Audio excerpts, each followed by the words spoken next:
नमस्कार दोस्तों। MSME payment rules को लेकर अभी तक कोई ऑफिशियल नोटिफिकेशन, कोई भी ऑफिशियल अनाउंसमेंट नहीं हुई है कि जिससे पता चले कि इस रूल को डेफर किया गया है, एक्सटेंड किया गया है।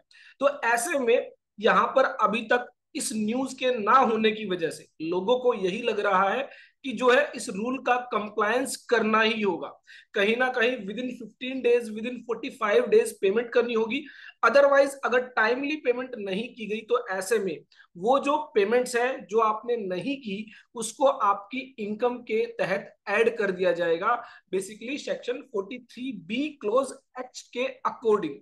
तो ऐसे में अब काफी सारे सवाल लोगों के मन में आ रहे हैं, काफी सारे लोगों को जो प्रैक्टिकली जब इसको कंप्लायंस करने जा रहे हैं तो काफी सारी प्रॉब्लम जो है देखने को मिल रही है।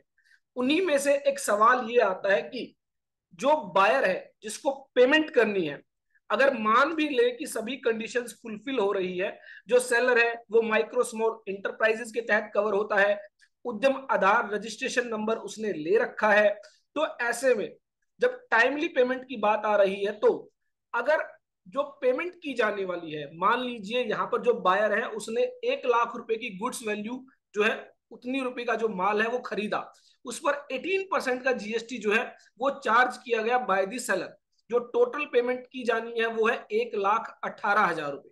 अब मान लेते हैं बायर जो है टाइमली पेमेंट नहीं कर पाता है, तो ऐसे में जो डिसअलाउंस होगी, जो इनकम के अंदर जो अमाउंट ऐड की जाएगी वो कितनी अमाउंट होगी? वो 1 लाख रुपए की अमाउंट ऐड की जाएगी या फिर 1,18,000 रुपए की?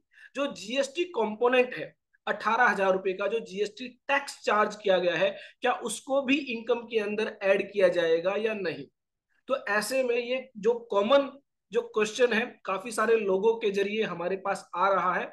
तो अगर हम बात करें इसके लिए, बेसिकली आपको समझना होगा कि जो बायर है वो इस जीएसटी पोर्शन का क्या करता है, क्या अकाउंटिंग ट्रीटमेंट है।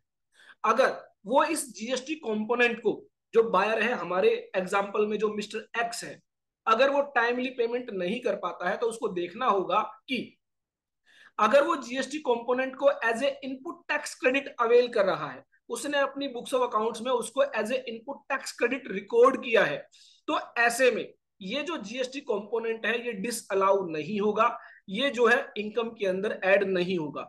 क्योंकि जो आप इनपुट टैक्स क्रेडिट रिकॉर्ड करते हैं उसको आप प्रॉफिट एंड लॉस अकाउंट का पार्ट नहीं बनाते हैं। लेकिन अगर मान लीजिए यही जो बायर है मिस्टर एक्स, अगर ये एक कंपोजिशन डीलर है, तो ऐसे में आप सभी को पता है कि कंपोजिशन डीलर अगर कोई भी गुड्स खरीदता है, कोई भी सर्विसेज परचेज करता है, उस पर वो जीएसटी जो पे करता है उसको इनपुट टैक्स क्रेडिट नहीं मिलता है। वो उस जीएसटी को एज एन एक्सपेंस अपनी बुक्स ऑफ अकाउंट्स में रिकॉर्ड करता है, कहीं ना कहीं वो जो जीएसटी कंपोनेंट है उसके प्रॉफिट एंड लॉस अकाउंट का पार्ट बनता है।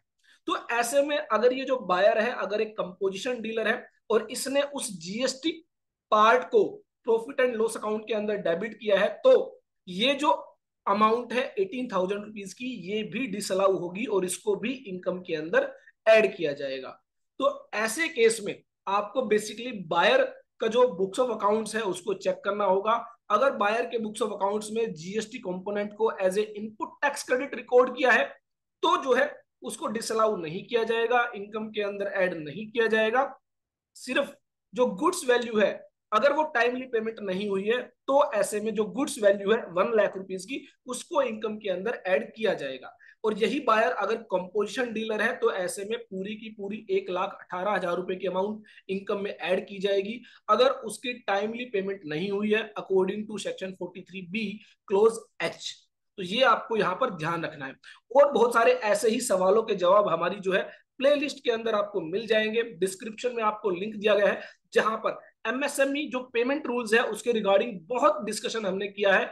ऑलरेडी 8 से 10 वीडियोस हम अपलोड कर चुके हैं और बहुत सारी वीडियोस जो है इस सीरीज के अंदर आने वाली है। तो जितने भी आपके सवाल हैं उनके जवाब आपको इस सीरीज के अंदर मिल जाएंगे। इसके अलावा अगर आप डेली अपडेट्स जो है पाना चाहते हैं तो ऐसे में हमारे व्हाट्सएप चैनल को जरूर ज्वाइन कर ले, और टेलीग्राम चैनल के जरिए आप बहुत सारी यूजफुल फाइल्स डाउनलोड कर सकते हैं।